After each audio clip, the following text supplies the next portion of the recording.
to see if James is already tuned in. Hi. Hello, James. Good morning. Good morning. Well, it's the afternoon here, but good morning to you. So if I'm not mistaken, you have a short presentation for us. Yes, that's correct. Okay, let's start with that, and then I'll give the floor to you and Paloma, and I will ask you a few questions. Thank you. Wonderful. Let me share my screen. Good morning, everybody. I'm James Ehrlich. I am Director of Compassionate Sustainability at Stanford University in the School of Medicine, at the Center for Compassion, Altruism, Research, and Education under Dr. James R. Doty. And I'm also founder of Regen Villages, which is a Netherlands startup, which is developing machine learning software to help design and operate eco-villages and regenerative, self-reliant neighborhood infrastructure around the world. So what I'd like to do is go ahead and share my screen and give you a little bit of a background about the software that we're developing. Let me just get logged in here.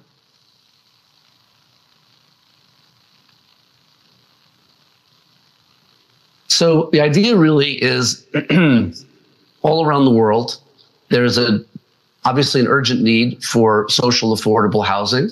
There's also an urgent need to imagine the development of tourist sites and tourist hospitality locations through this lens of self-sufficiency and the ability for community to be able to be thriving and flourishing within its own ecosystem. So how can we do that? So the idea really is that you are either a landowner, or you're a residential or commercial hospitality developer, constructor. Perhaps you're a municipal regional government. There are lots of different kinds of stakeholders who could use machine learning software to help design and then operate these kinds of communities. So in this brief example, I'd like to show a project that we've been involved in helping to map out obviously it's an island. It's off the east coast of the US. It's very much a hotbed for especially summer tourism.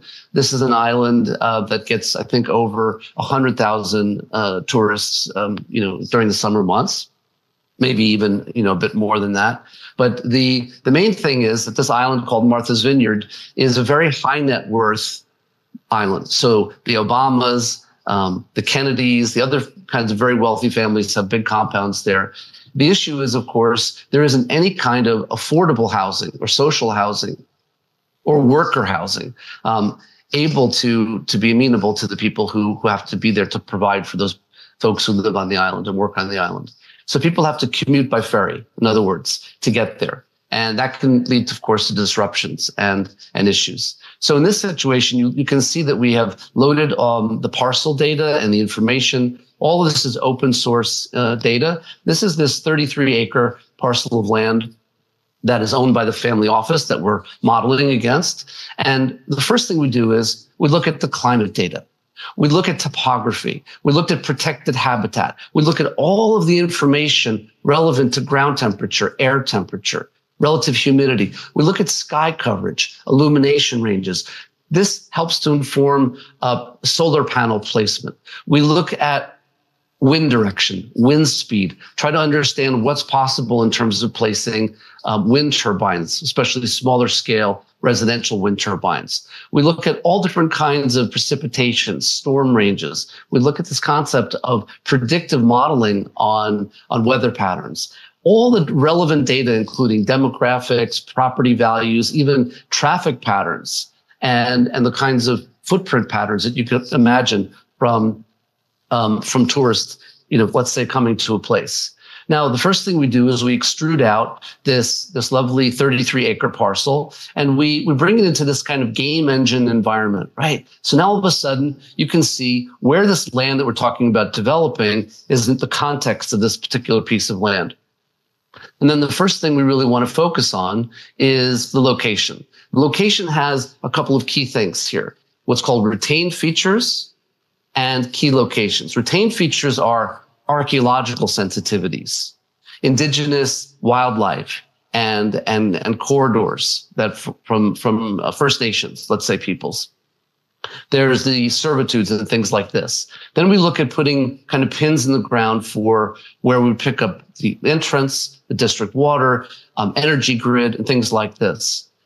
Once we have an understanding of kind of the no-go zones, let's say, on the land, we start to do what's something called a permaculture analysis. Permaculture, permanent culture, is the study of what the land is capable of. It's based primarily on topography and contour, which is then really relevant to soil and sediment and geological formations. But this starts to open up this wonderful possibility space for us to look at large language models, foundation models, that we can start to ask it questions, and it can ask us as the stakeholders questions, and how best to develop this land through the lens of these indigenous wisdom objectives.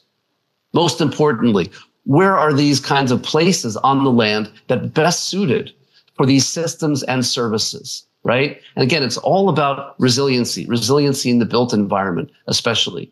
So once we have a snapshot on the land and the permaculture, we go right to a water analysis. Water, of course, is critical pretty much everywhere around the world. We look at the actual data of the contour of the land to help us shape an understanding of where best we would put the water reservoirs, where we would put fish ponds for aquaculture and fish protein and nutrition. We would look at where we would digest human and animal waste on site, right? Using living machines and other kinds of things.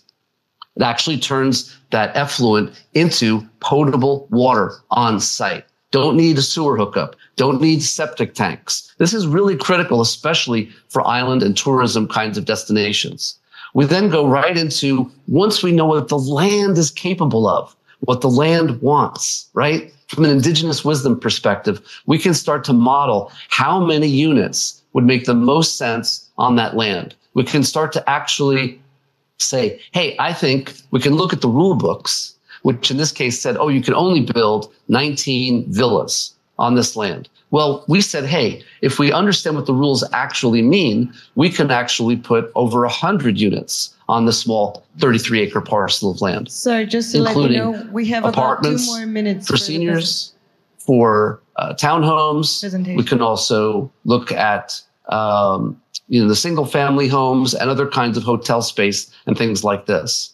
We can then go, once we understand the demand side, we're capable of understanding the actual load side for the regenerative infrastructure.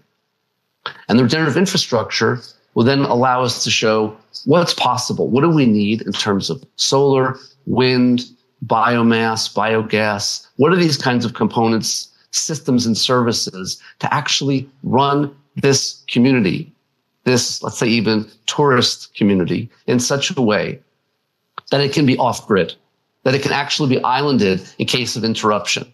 And then pretty rapidly, we can start to get to a place where we can allow people who don't have skills, aging farmers, landowners, asset managers, real estate developers, local regional governments especially, can very quickly look at land through this very, very important lens of conserved value, of productive value in terms of food production, in terms of water security, energy security, and also being able to provide a certain amount of increased housing density that can accept especially social, affordable, and tourist worker kind of needs. This is really critical kind of thinking.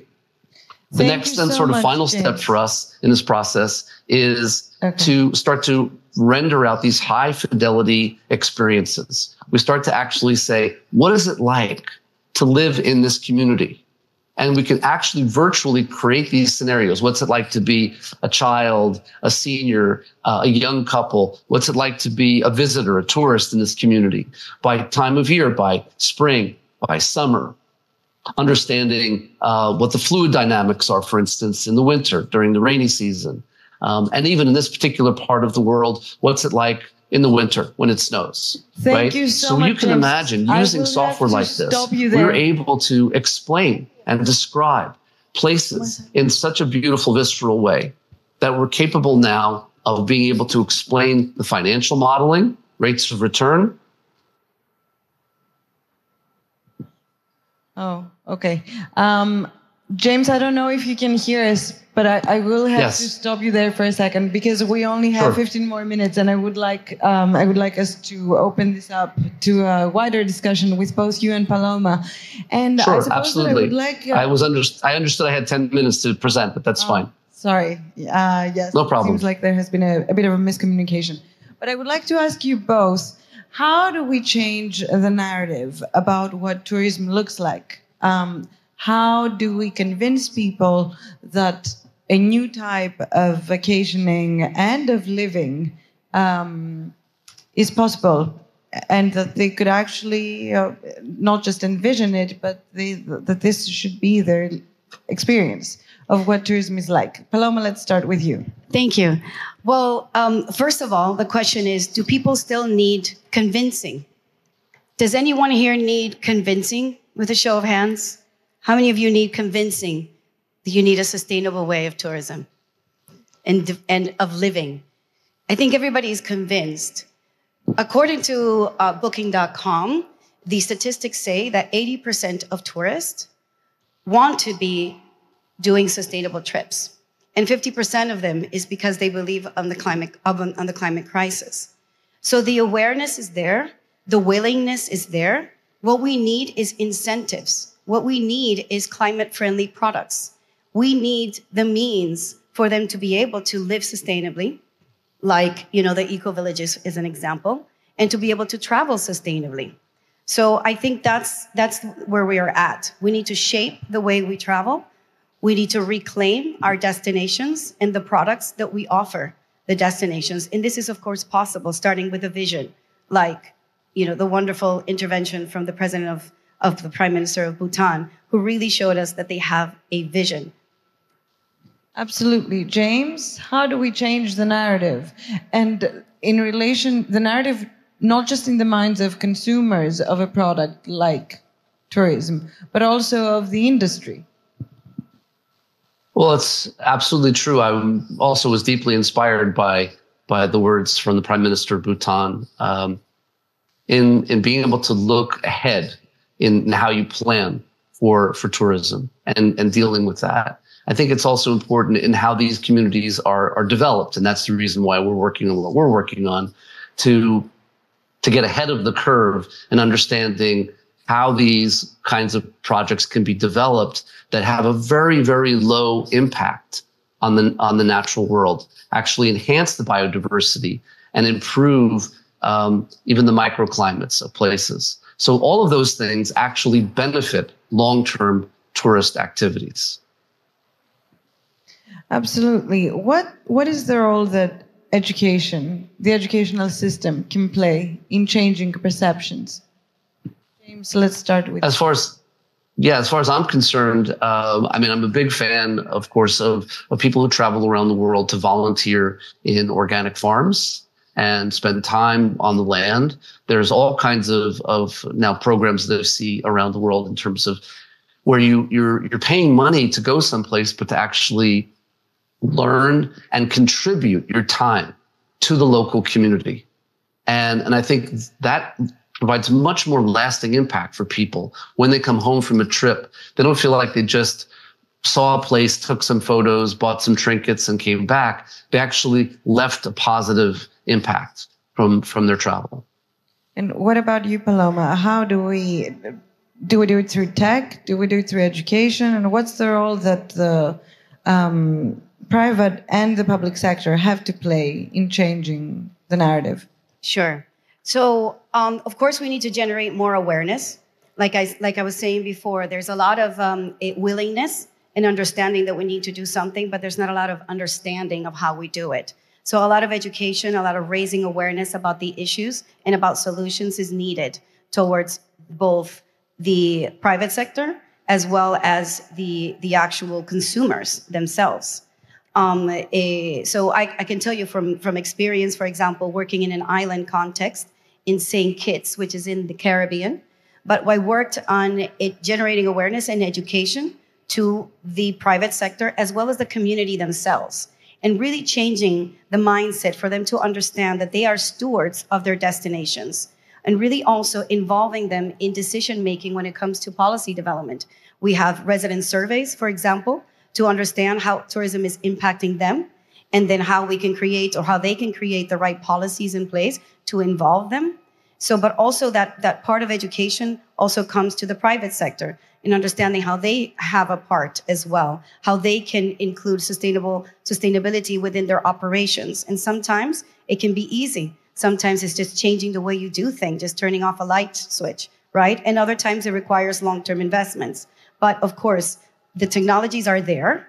The technologies are already there, and you can see it there. He's got a simulator that has all the technologies in place. So now is the time to have that vision and to have that leadership and to create the pathway so that we can implement those technologies. I think this is the moment that we are today, is the awareness. And now we need to, educate the consumers, educate the industry, and start implementing solutions. So you think, Paloma, that it is possible to have a sustainable touristic model? I think that these are all aspirational goals.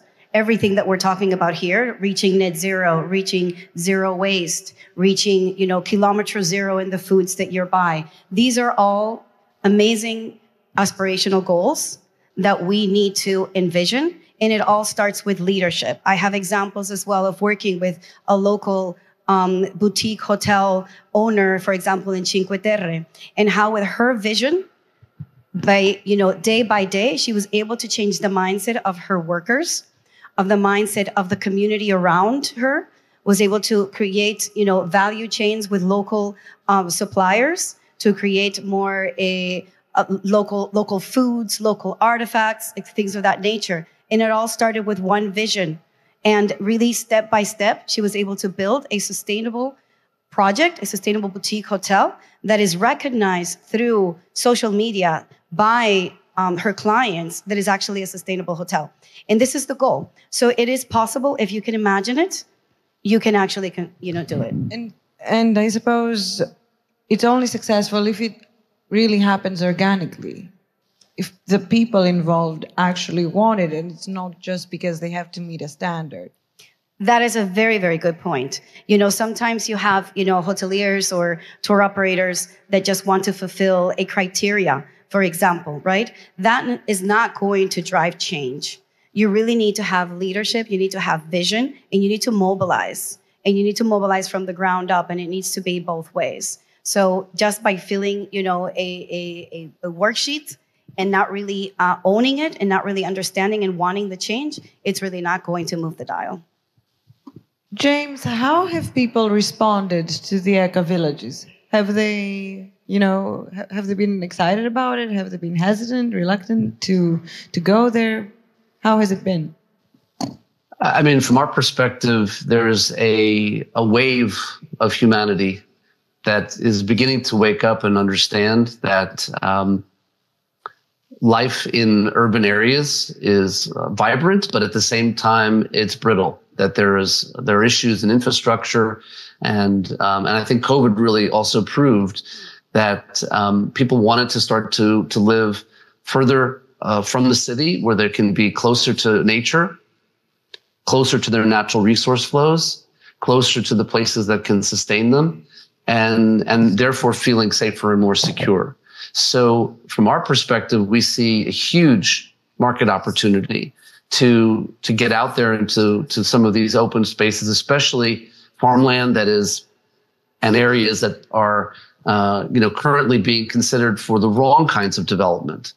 And we think this is really important, especially in our conversations with sovereign wealth, pension funds, and institutional funds, who are the key sort of investors in these kinds of constructions and developments around the world. So there's definitely a market driver that we're seeing.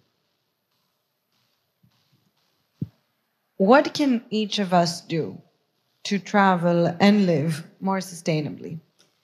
Yeah, that's a very good question. I mean, the first thing is, again, having that understanding that this is what you want to do, right? So that's the starting point. And really being respectful of the destinations that you visit. So you really need to understand the culture. You really need to always leave your best footprint behind. So buy locally, buy local foods, integrate with the community. There are tools, for example, like measuring your carbon footprint. Try to understand what that impact is. Travel slowly. These are all, many different things that you can do. Just being more conscious of what you do, and that can permeate into your lifestyle as well. When you go to the groceries, for example, don't take plastics. Try to reduce the amount of plastics. There's so many different activities that you can do. You can always just really focus on the ones that you're more passionate about as well, because it all talks baby steps. We don't have yet, all the solutions in place, even though the technology is there. We, for example, offer, carbon footprinting tools. That's there. There's so many ways that you can actually measure that already, but you have to take that first step. If this is something that you're really passionate about, take that first step to learn and research where you're going, research who are you hiring as a tour operator, and where are you staying, and what they're doing, and what their ethos are, and if they're aligned with yours. Thank you. And James, how expensive are the properties at the Eco Village in Martha's Vineyard, for example? Well, I mean, our goal really is to apply the software around the world so that we can look at especially communities everywhere that can develop these sort of neighborhoods more rapidly. The key thing really is, how can we overcome the rules and the regulations in such a way to show a new rule book that makes the development of the right kinds of communities happen faster, right? So, and by doing it with a certain amount of density, we can bring the cost of these housing units and hotel units, other kinds of things, dramatically down. And therefore, we're celebrating a kind of blend between open space, productive land that can support the tourists and the people coming to these locations in situ. In other words, we can feed them, we can hydrate them, we can empower them, we can provide all of the systems and services. So in case there's some kind of, let's say, district interruption, these communities can continue to move forward and not have any issues. So yeah, in terms of the costs, we feel like this is one of the biggest issues we have to overcome, but we're certainly feeling like where everything is going right now, the prices are coming down. Do you think that this is a project that could be applied to a country like Greece? I think Greece is a perfect example of island nation and archipelago development in the right way. What can we do, first and foremost, to look at what the land is speaking to us about? And there's so much rich cultural history, especially around food and around wine and around community engagement. This is why people come to Greece. They come to Greece to take a breath, to find their core, right? Is a passion that brings people to Greece. So what can we do to design these kinds of locations and places that really bring that forward in terms especially of regenerative, resilient developments that focus on all of that beautiful cultural experience. So yeah, I see it all over Greece. And if I can intervene on that as well, because one of the things that he mentioned, and it has been mentioned in these last 2 days, it's really about the workers in the islands, and this is a way that is a low impact way that can really bring a dignified way of these workers to be able to thrive and to be able to really live in a community that speaks to them and that is for them. So I think this is a great solution for these types of problems and issues that are being faced in a lot of these Mediterranean island nations or islands.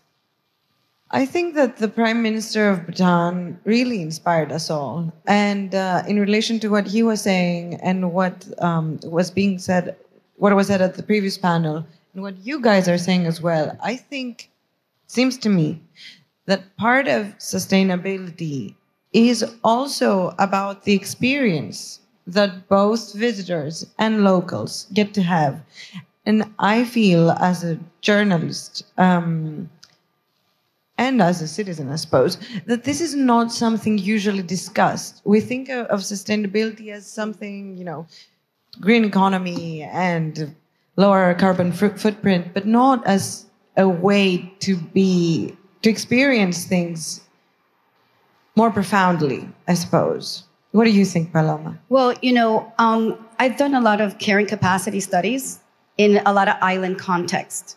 And the way we approach it is we look at the physical infrastructure carrying capacity, the ecological carrying capacity, and the social economic carrying capacity, and the experiential carrying capacity. It's very important whenever you commission a carrying capacity study to have this in place, because it doesn't, you know, matter so much. You know, for example, you can build as many roads as you want, but if you are going to impede the quality of life of local residents, if that's not what the residents want for their community, then you've already exceeded the limit of the experiential carrying capacity of that community. And the same way goes for the actual tourist. You need to understand their experience. You need to understand when they're exacerbated. And you do this through different mechanisms, but you study at what point are they saturated, at what point they will leave and they will not come back to a destination. So these are tools that we do have in place, and they should be done systematically whenever you're doing a carrying capacity study, is looking at the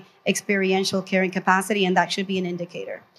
Well, thank you both so much. It was so interesting to have you here for a brief time. But thank you so much for your insight, and hopefully we'll see you again next year. Thank you.